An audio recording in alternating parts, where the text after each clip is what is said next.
wonderfuls. Shout out again to Queen Sheba, darling. Yes. Because this interview with Martell just keeps on giving. Okay? So, the part where Martell continues to try and throw Mel under the bus is total lunacy. Yeah, it's total lunacy. When Queen Sheba smartly made Martell slip up and address the S-tape, y'all. This nut alluded to Melody and Karson being in cahoots together concerning his slow slaw spilling the beans on him and this tape. Come on, what foolery. How in the world Mel got anything to... She didn't know this girl? I mean, wonderfuls.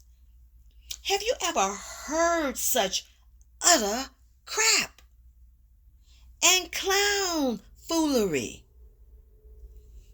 How in God's beautiful creation, all of God's beautiful creation, does Mel have anything to do with what your slow slaw leaked to another woman, man?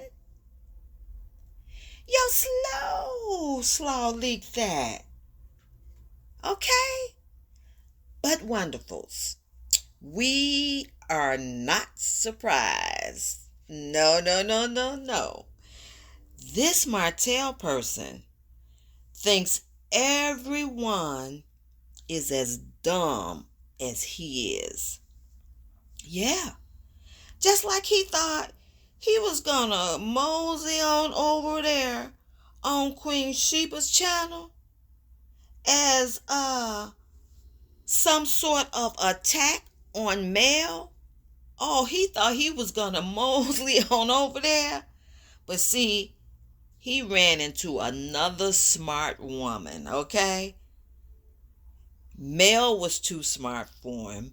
Queen Sheba definitely too smart for him. Because, look, he knew Mel had been on Queen Sheba's channel. And he said that in the interview. So much so he even thought they were friends, okay? So, you thought they were friends, but you're going to come over here on Mel's supposed friend and try to will your way? What kind of dumb? And we all know that he is a clone, okay? He is a clone in following after everything Mel does, okay? Mel does that interview. Here he comes to do an interview. Mel does this. There he goes to do that. A clone after Mel, okay? But it's too bad for the dodo that he didn't follow after Mel in being a faithful spouse. Now, why didn't you follow after Mel in that? Why didn't you clone yourself to be a faithful, loving, appreciative spouse to Melody Cherie? That's what she was all before your very eyes. Since you like imitating her so much, you could have imitated her all those many years of how faithful she was, how smart she is. Okay? You could have imitated her in being a protecting spouse, like she protected you, which in essence it was supposed to be you protecting your wife, okay? You could have imitated her in being an amazing financial provider. You know, like she is the awesome financial provider. You could have imitated her in so many of those wonderful characteristics she displayed and that you witnessed all those many years. Oh, you could have imitated her in so many wonderful talents. But now you want to imitate her by following her from interview to interview, trying to follow in her footsteps with everything that she has done.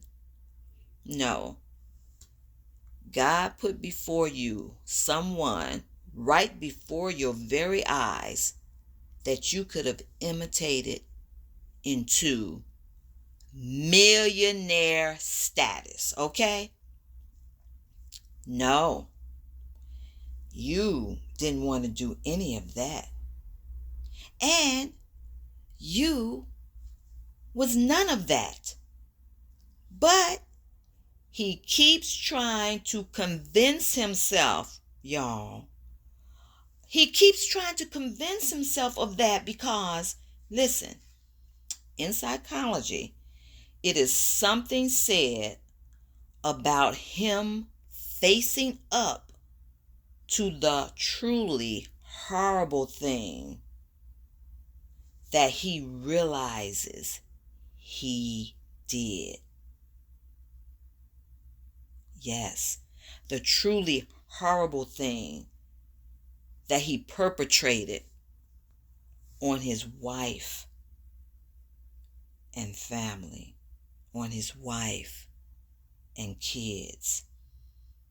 Yes, psychology says that what he did is so horrible to himself that his subconscious is somehow perverting and sort of hiding what he really did to his mind, hiding it from his mind because it was so horrible. And he realizes now, his true mind realizes now it was so horrible what he did and what he messed up that he can't handle the truth.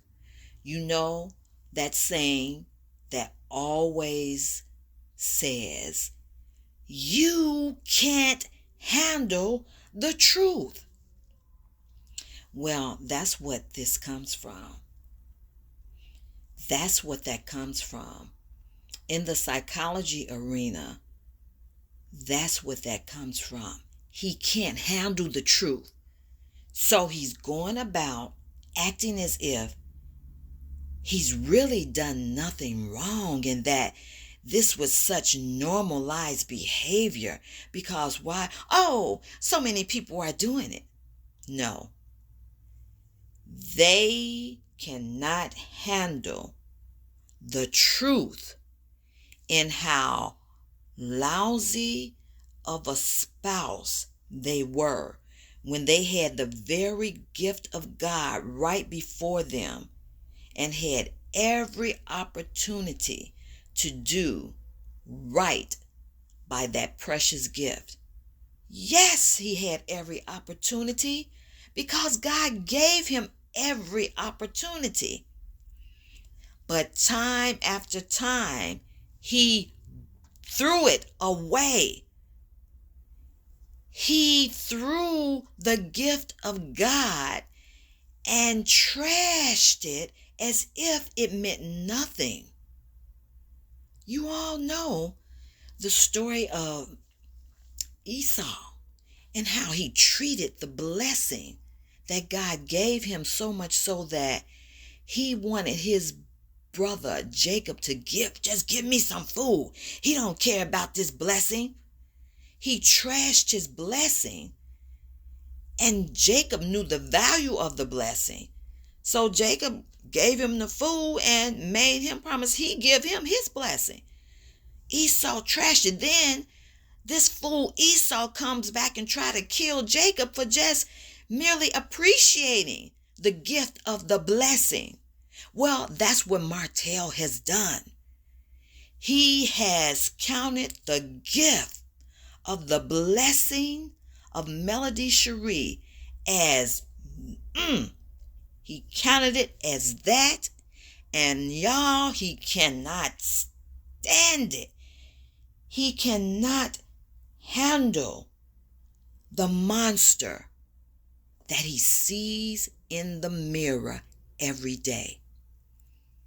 So he goes around trying to follow her now in everything she does. She does this interview with Queen Sheba. Here he comes doing the interview. There are other things. You all know there are other things that he's tried to follow in Mel's footsteps over. Because he didn't follow after the thing God put before him to do.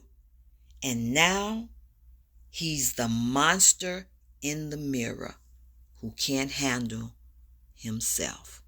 Talk to you later, wonderfuls.